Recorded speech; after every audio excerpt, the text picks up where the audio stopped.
The experience of chaos may never go away. In fact, it is part of nature. It has to.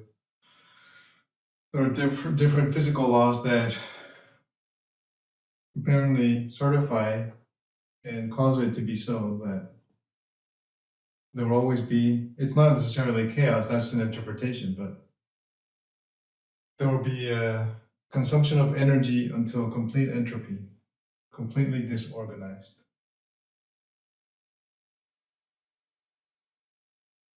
I'm using images, but they could correspond to our experience right now.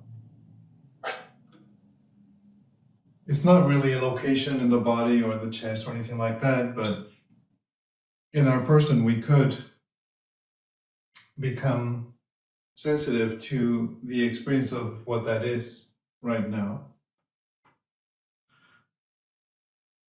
and somehow allow it or intend it to expand to include everything that is happening in the body, in what you might call your mind, what you might call your feelings, the outside, where things change and move.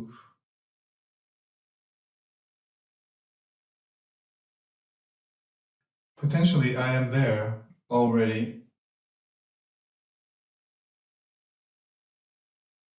I am the space where everything is put into motion.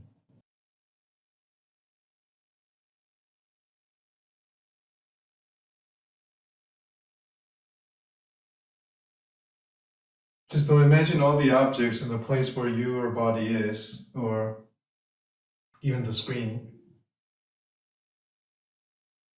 And complete identification would be that there is no space, there's only the perspective of the objects. I am an object. I am solid. I am complete. I am final. That is it.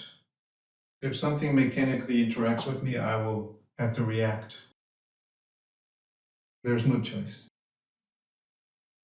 That is the most identified condition. Perhaps we could say,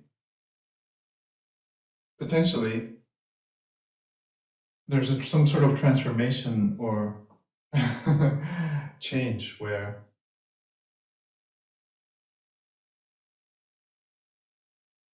the object surrenders the space that it is occupying to whoever is aware of it. Oh, I do not exist as such.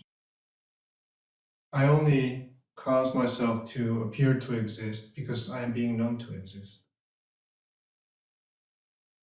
Then there's a shift from a subject-object relationship, things,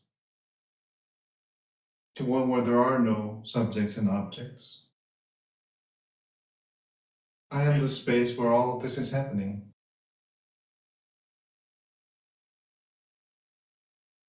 I am the space where my body appears, your body appears, the experience of it. Emphasis on the word experience.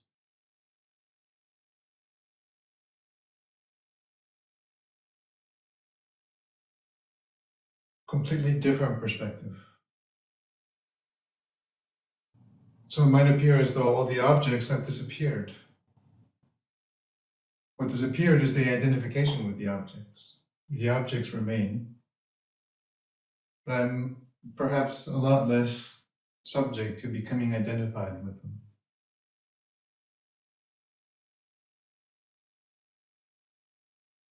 They have interactions, they have their dynamics, you can call them chaos.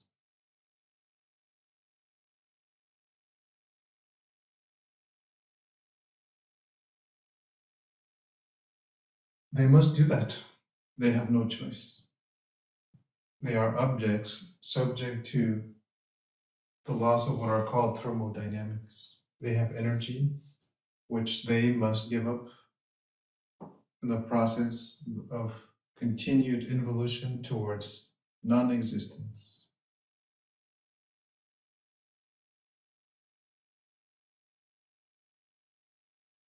Complete entropy. The physicists say that is the fate of our universe. trending towards complete entropy.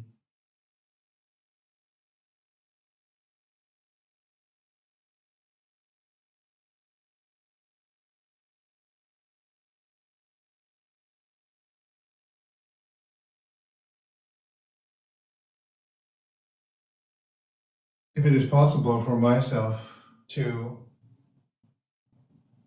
let's say as an individual entity, to allow the awareness that is given to it to expand beyond the apparent manifestation of objects and identification with them, primordially for us in the form of thoughts. They're thought objects. They depend on other objects, which are unseen by us. And they are the ones, in fact, that generate the thought objects. But as long as we focus on the kind of like a ghost-like reflection, like these kinds of thoughts, we're looking at the bright colors and all these different contrasts and not really noticing what is creating them. What creates the point where I want to become interested in these thoughts, which I cannot help to be a conduit for? It is impossible to stop them. But I'm not compelled to have to believe that they are real. That is not forced on me.